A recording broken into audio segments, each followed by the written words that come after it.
he got a country behind him, a country. Shane Mosley be a hot fight, and we know Mexicans been dominating. We know Mexicans and black fighters has been dominating for years. And you always get your biggest fight when you match the two together. Muchos querían que tú no tomaras esta pelea frente a Irlanda y Lara del campamento tuyo. ¿Tú lo pelearías otra vez con él? Cuando te enseñe a pelear. Yes, ladies and gentlemen, welcome back to another spontaneous edition of the Boxing Voice, brought to you by our Patreon listeners, courtesy of them. They got us hard at work, and we're going to go to work, right? Because Tony Bellew, or is it Tony Bellew? Bellew, I think it's Bellew.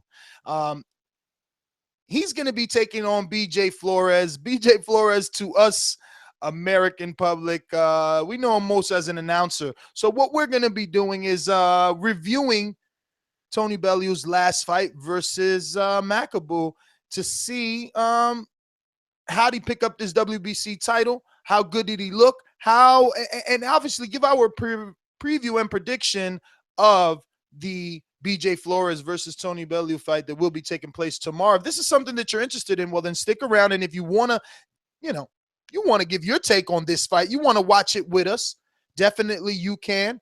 We will be putting the link in the description, and you can call in at 1-425-569-5241 because this is what we're going to be doing today.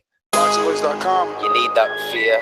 All I'm trying to do is make a stand for something that I truly believe is right. I truly believe it's right. I don't want to be like you. Come on, man. I'm the face of boxing. I'm the cash cow. I hold a record with pay-per-view. My job, I know my situation. I want to fight. But it's going to be very difficult for both of us. Boxingvoice.com. Yes, welcome back. Like we said, this is going to be a TBV, all angles on the fight. Tony Bellew versus Makabu. It was a good fight, and it was Tony Bellew's last fight. So we're going to head on over to the Sunshine State of Florida so the good doctor could talk to us here. Boxing MD, what's going on, brother? What's going on, Ness? And Al Heyman confirmed that my 1-day suspension of not being on the show, has been completed. Did you cash your Al Heyman check yet, or, are you still waiting on that one? No, I'm still waiting, man. But they said I did a good job defending Danny and that I've been doing well defending Wilder. So hopefully this year I get a bonus. Yeah, I mean, I know I got a fine for, me going at you so hard with Danny. So we'll see how Al treats me in the future. I know. Hopefully it all pans out, right? Like, you being overly critical and me being overly biased kind of evens it out, and TBV still gets the check that they say that we get, right? I mean, what else? Yeah, you never know. But like, as far as name pronunciation goes, I guess it's Tony Bellew. But the one that bothers me that you mess up all the time, and a lot of people do, it's Eddie Hearn, not Eddie Hearns.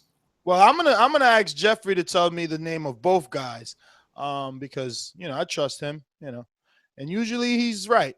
So he's just a little slow, but we wait for him and he gets it right. Any day now, Jeffrey. Feel free. Tony Bellew versus Ilunga Makabu.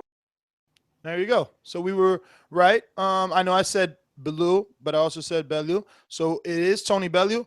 But I think we need a repronunciation of the, what did he say? Ilunga Makabu? I mean, it's fine. We stick with Makabu. Listen, Makabu. His last name is easy enough to pronounce it. So it made for an exciting fight anyway. I mean, no really need to speak about the first name. So I did save the link. It is in the description if you want to follow along with us, because this is what we're going to be doing. We're going to be reviewing this fight.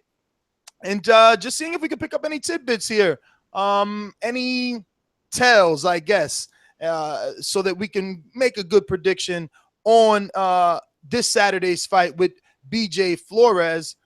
Because really after this fight, this is a very competitive division. I mean, Denis Lebedev is there, Marco Huck, Glowacki. There's a lot of guys in here. So this is a voluntary defense, I want to say, right? But after this, the winner of this, it's a not an uphill battle, but it's a definitely a man's world, is it not?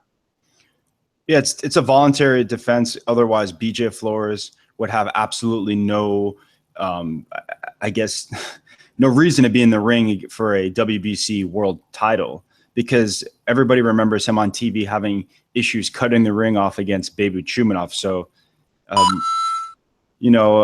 just looked up the odds for this fight. That Tony Bellew is a 10-1 favorite. So it'll be interesting to see how this fight turns out. But BoxRec only has this as a 2-star fight, the Tony Bellew versus BJ Flores fight. So I guess they really don't think much of BJ Flores as an opponent.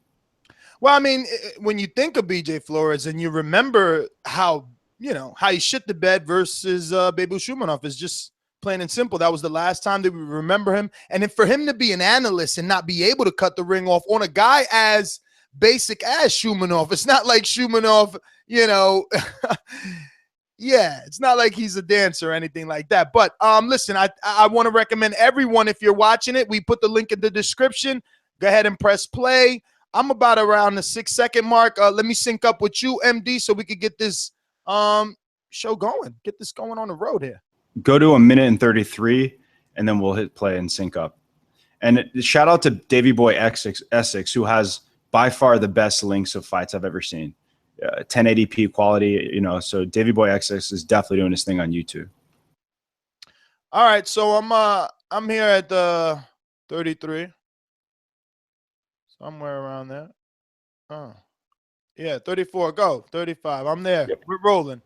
And it's interesting to see how empty this venue is. I don't know exactly where it is, but you saw empty. That's like a lot of people to me. Well, the wide shot. Let's see where this. Yeah, look at that second row is full, and the third row is full. You kidding me? This is a jam-packed house, is what it looks like. It'd be interesting to get the numbers. This is when we need to produce a full. But you know what? See, this is where you're correct, because I'm not an example of Goodison Park Stadium. Maybe it's where Liverpool. It's in Liverpool, so maybe that's where. Man, I'm not an expert on football clubs, and I say that because I know it's called football over there, but I assume that's where a soccer team plays. I don't know. It's a big venue. It looks like. You're right. Yeah. It probably houses 80,000. So of course there's not going to be an upper deck filled. So I'm not gonna lie. When I remember watching this fight when it happened, and I didn't know anything about Makabu. Obviously, you can go through his resume, and he has some legitimate wins before this fight. So he was considered legitimate, and this was considered an upset when Bellew actually got the win. Makabu, I remember Minshew, he beat him. That was a main events fighter that got a bunch of airtime around the same time Gabriel Rosado was fighting on NBC Sports a couple of years ago. And he happened to get a win over him. He also beat the Road Warrior Glenn Johnson, but I don't know really what that means. Glenn Johnson, career, 160, 175 pounder, maybe, I believe 175 pounds when he was fighting the likes of Roy and Antonio Tarver and things like that. So I don't know. Any of those other names on his resume stick out to you? No, I wouldn't say any names stick out. It's just how he was beating the opponents. I guess people say the eye test, because besides him losing his debut fight, obviously he's knocked out almost all of his opponents. So, I'm looking up the odds. He was, a pretty big, not a pretty big favorite. He was -165, which is about approximately a 1.5 to 1, I guess, favorite. So he was definitely favored as an upset. And, the thing is that he was supposed to fight Gregory. I don't know how to pronounce his name, but this division's definitely an overseas division. And there's a lot of guys in the upper echelon. We just saw, what's his name? Alexander Usyk just fight Guwaki, and that was a very close fight. A lot of people were picking Usyk to dominate Guwaki, but it was a much closer fight than a lot of people think it was. So this division on the top is wide open for somebody to take over. It used to be Marco Huck, and now it's wide open. All right, so the fight started. In the chat, they're saying that this venue is a 40,000 capacity, and it wasn't full at all, but it was a big money fight. And obviously, starting off, Bellew seeming very confident, which he is. I don't know if anyone has been watching the press conference and weigh in the lead up to the BJ Flores fights. It has been getting heated, and here he's exhibiting the same confidence, definitely controlling the action by staying in the center of the ring and using that jab. But Makabu, I like him on his feet, man. He's pretty fast on his feet, no? Yeah, yeah, and Bellew, I thought he would look much fatter than this. I mean, he's not, by no means does he look lean and ripped, but like somebody who's definitely not a natural cruiserweight, fighting a 175. He doesn't look as bad as I thought he would physically. Yeah, well, speaking of his physique, he looked exactly the same in this weigh-in for the BJ Flores. Good left hand by Makabu. But I do want to note that another right hand now by Makabu, which was a jab. I do want to note that Bellew did land a right hand earlier that we didn't get to speak of, and he just landed a jab there. He's definitely using the jab well, doubling up at times, sometimes even tripling. He's trying to control the center of the ring right now. It looks like Makabu is small too, at least height wise. He does look short. Did you see the weigh-ins with BJ Flores? Yeah. That's what got me excited, really. Flores did not want to engage at all. And Bellew found that strange, being as though that to the lead up, Flores has been critical of Bellew. But did you see how hard of a time he had making 200 pounds? Who? Flores? Yeah. I mean, how old is he at this point? And he's not an active guy. We know him as an analyst. Not much to really report. Oh, well, I was going to say not much to report until Makabu landed a big left hook there. Yeah. Or actually, it seemed like a left because he's southpaw this time. And to be honest, like right now, Tony Bellew, he kind of looks a little uncomfortable in the ring. Like he is kind of controlling it, but he doesn't look so fluid in his boxing right now. But now he's kind of nice body shot by him. And a good straight right. Ooh. I have no idea why Makabu. I don't know why these guys let them yank the glove and then and hook with the opposite punch. Man, Bellew, really dug to the body with that left hook there. That was he's putting his everything into that left hook. Putting his back parallel to like straight back against the ropes, which is oh shit. Hey, I didn't even know that was when the knockdown happened. Wow, that was fucking a beautiful straight left. Wow. Damn. Yeah. And that's for backing straight out, right? He backed up straight out, right? Yeah, straight back. And it was clearly a clean knockdown, but it seemed like a flash knockdown. Man, when he got to the body and when he got to the corner, then his body looked even more fluffier at that moment. Damn, that was a huge left. Oh, here goes the replay. Well, I mean, when you do get knocked down and you're it's sad he was coming off of doing such great. Oh man, that shit made him do a backflip. Yeah, that's some power right there, man. That was like Chris Algieri. That was like Chris Algieri getting knocked down by Manny Pacquiao when he was doing like the rolls on the ground, the tumbles. Remember that shit? Yeah. Yo, did you see Makabu the way he smiled? Wow, look at the backflip he did.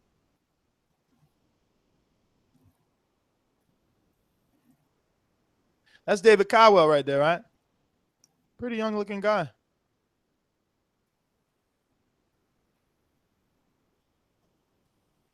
I mean, the power was the thing that Makabu brought in. He obviously shown it so far. Yeah, and at this point, he's got to be confident right now, Well, yeah. Now we have a different demeanor in the second round. Bellew isn't coming forward and controlling. Instead, he's circling, going backwards towards the ropes, where in the first round, he was in the middle, kind of keeping Makabu towards the ropes, no? Yeah, Makabu's stalking right now.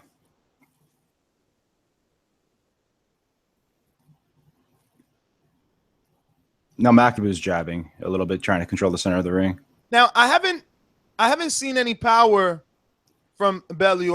But he hasn't landed anything flush. But he is claiming that he's gonna stop Flores, but he's at least being honest that he feels Flores is durable enough to stick around. But do you think that Bellew has that type of power where he could stop Flores? To be honest, I think he could stop Flores. I just think Flores is this is his last opportunity to get a title shot, and I just see this being a career. Like, I think he's going to retire after this fight. I just have never been that impressed with BJ Flores' career. And also, he doesn't seem to be, have any rush in getting more fights. So I really don't know how he got this opportunity other than the fact that he's a TV analyst. Bellew looks very tall in the ring. I wonder how much bigger he is than Flores. How tall's Flores? I've seen Flores in person. He doesn't look that big.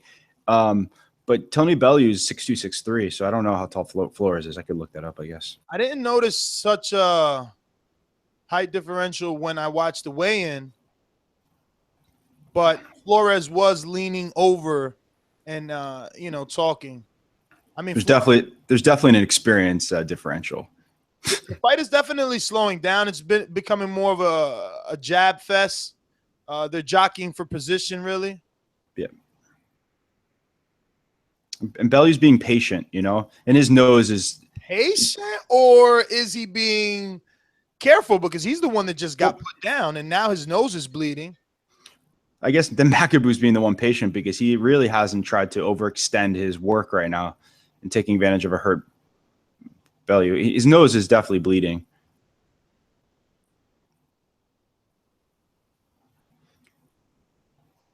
Look at that. Bellew, I guess we got to say he's a decent counterpuncher. That left hook definitely landed. He's definitely waiting in the counterpunch. Oh, he knows how to dig that left hook, man, to the body. And if these guys are fighting for the WBC belt, they are VADA testing. It's important to note. Yes. Well, this is going to be his first defense now because this was for a vacant WBC at the time. Oh, good lead jab there by Makabu at the bell. I don't know who that guy is. It's funny that they're saying that this was empty. Look at all these shots of how full it is. Unless that's CGI, that's a lot of people, man.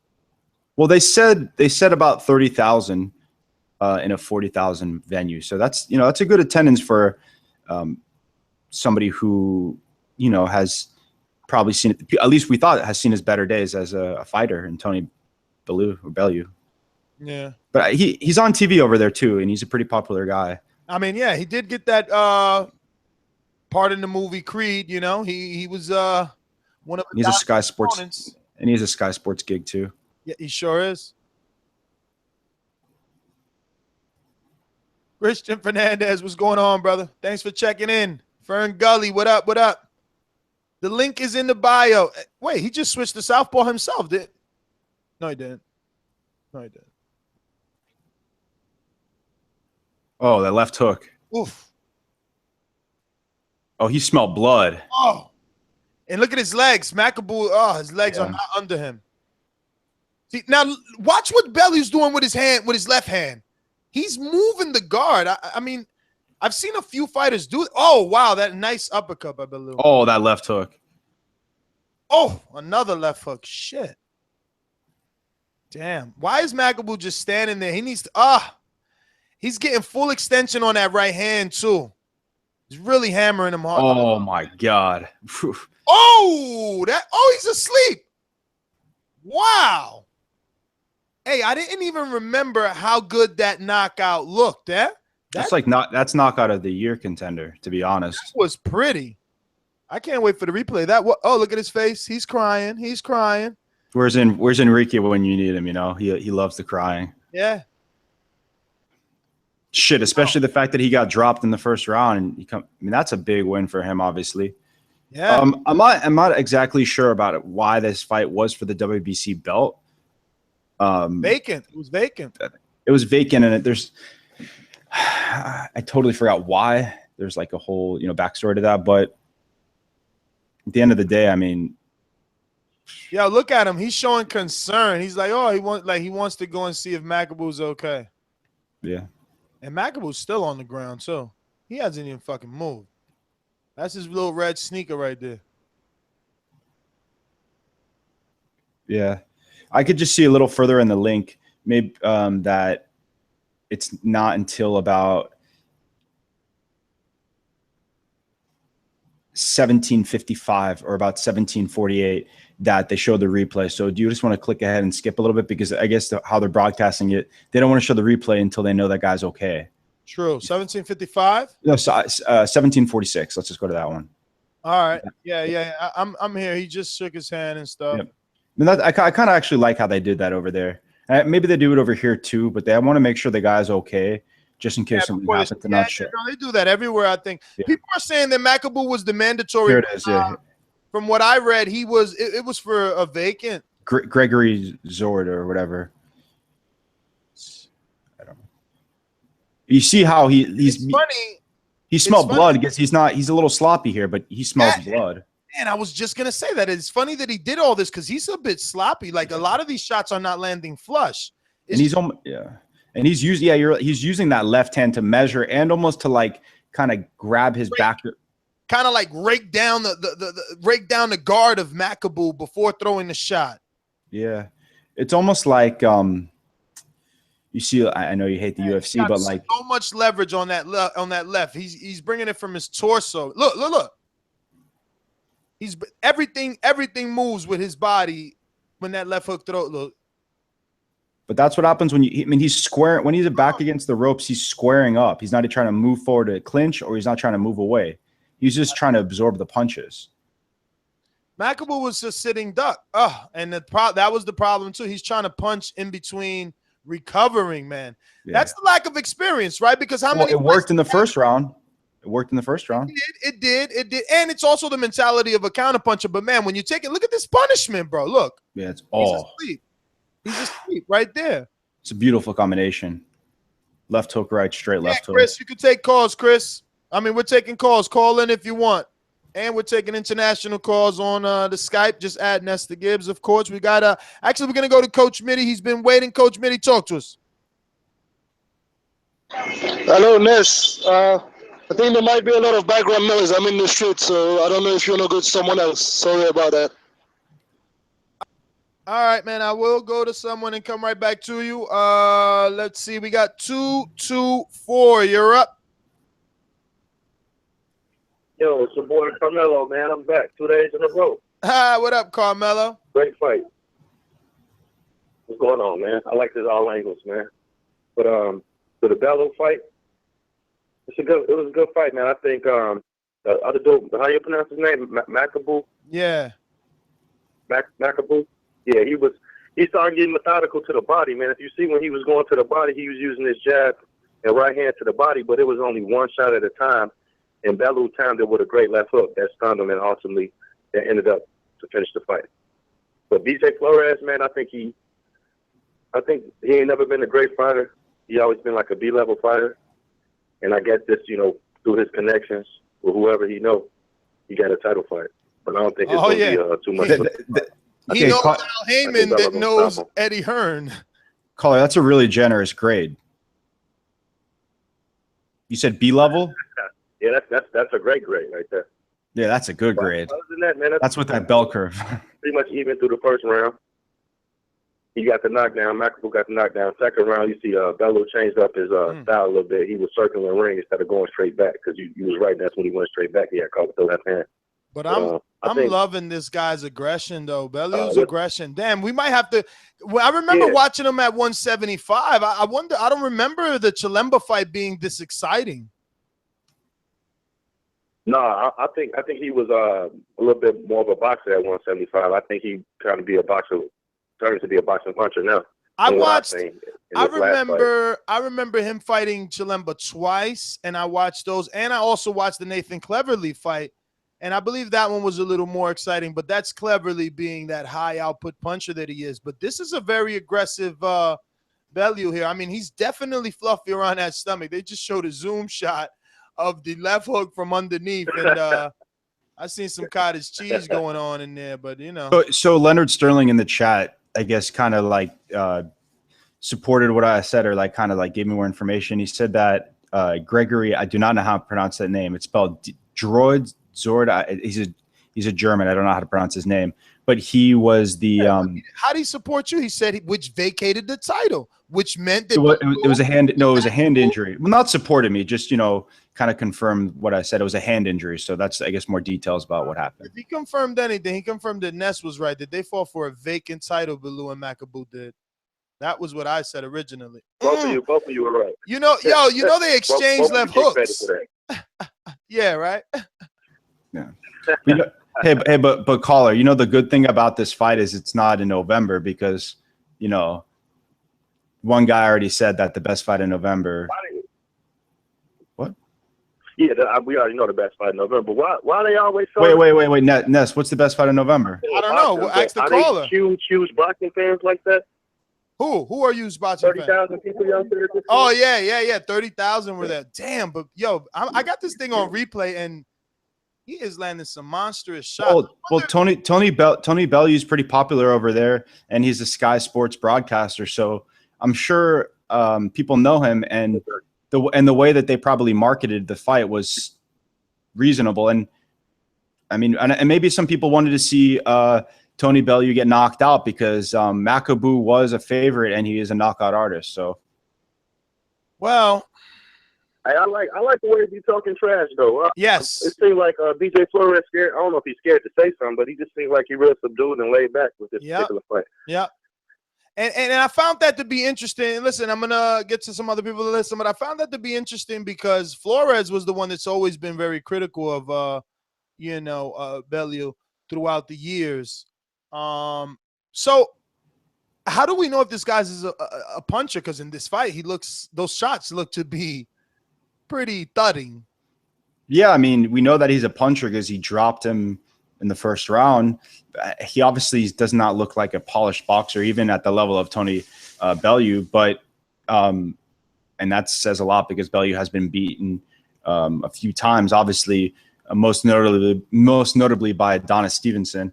That was at 175. But you know, I don't think his power is in a question. But BJ Flores provides no power.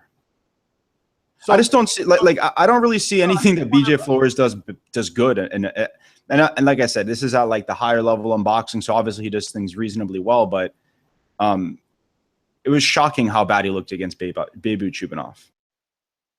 Yeah. Well, I wouldn't pick Flores. I mean, just based off inactivity. And the odds are about, I guess, he's a 10-1 underdog.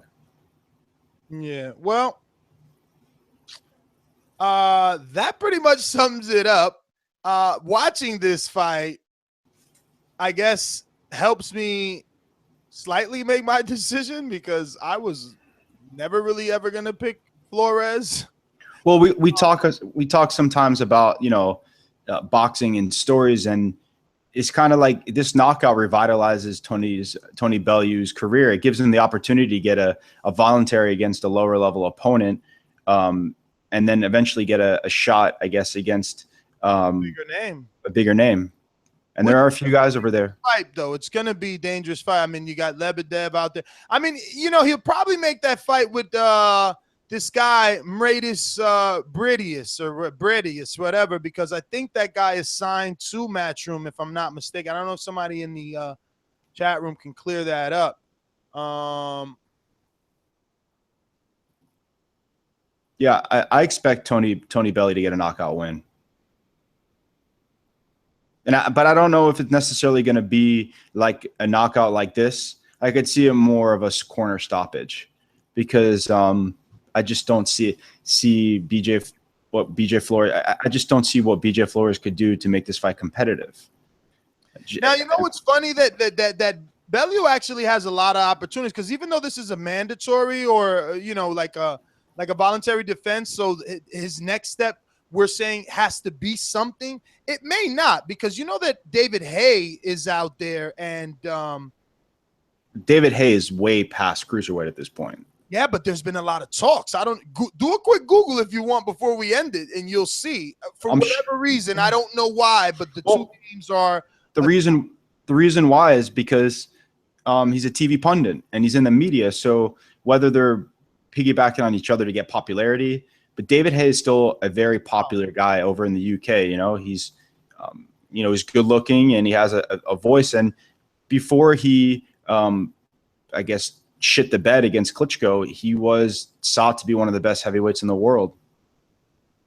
Yeah, well, definitely. I loved what he did at cruiser, and I wasn't necessarily upset with his career at heavyweight until the fight with Klitschko is where I went sour. I always enjoyed Hay because, like Bellew and most UK fighters, he talked trash. I loved that about Hay. I remember when he used to do all the shirts. He was actually Shannon Briggs before Shannon Briggs was Shannon Briggs. He was the one chopping off heads on the Klitschko and everything. People forget that. You know, Briggs got that from him. But the issue is that why he got so much heat against the Klitschkos. He was talking all that shit before the Klitschko fight. And then when he got frustrated in the fight, he just really didn't look to win. And I think that's kind of what hurt him more than getting, going out in a shield and getting knocked out, which happens to a lot of Klitschko's opponents. So I think that was kind of more of the disappointing aspect, not necessarily him losing. He had an opportunity to dethrone Klitschko, and he just seemed to. After all the talk, he kind of just everything was out of all the air was out the sail because he hyped us up, and some of us believed him. And I didn't necessarily believe him, but I was definitely rooting for him because unfortunately Vladimir wasn't the type of champion that I wanted in the heavyweight division at that time. He just wasn't exciting enough. I don't even know what people are talking about.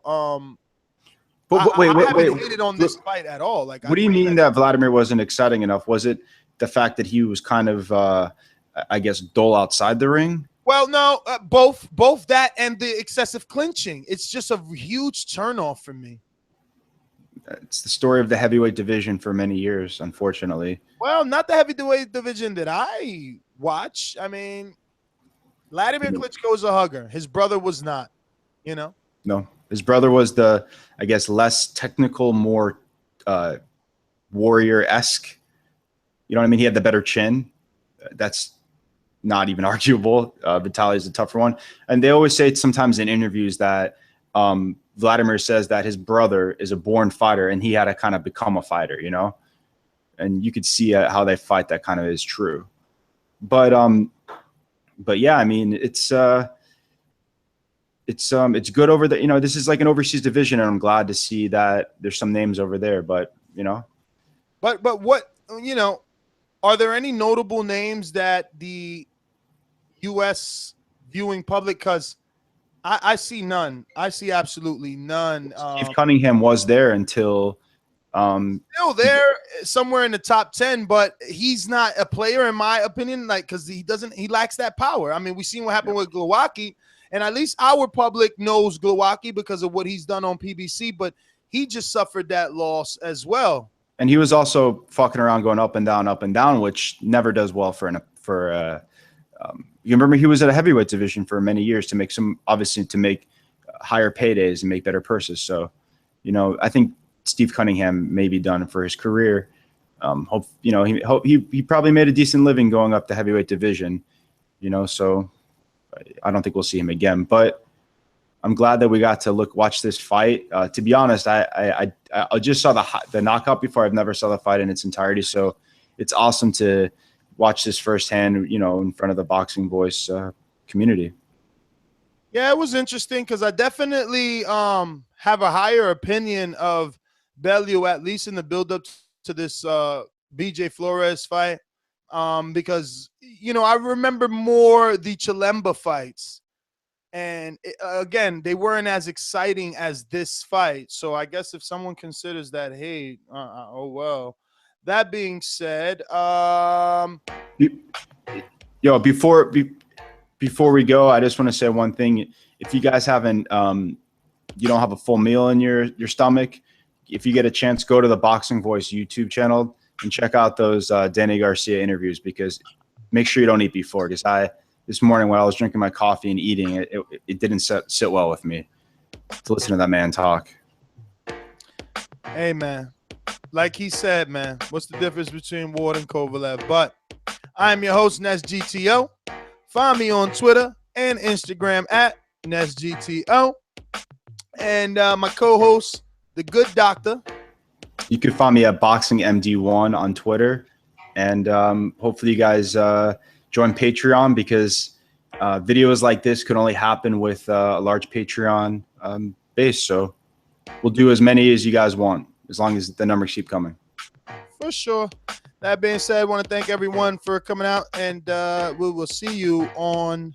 We're probably going to do a Oh, I'm definitely going to do an immediate reaction show for the Makabu fight because I just got this new box. And if I could get a good stream of that, I'm definitely going to do that.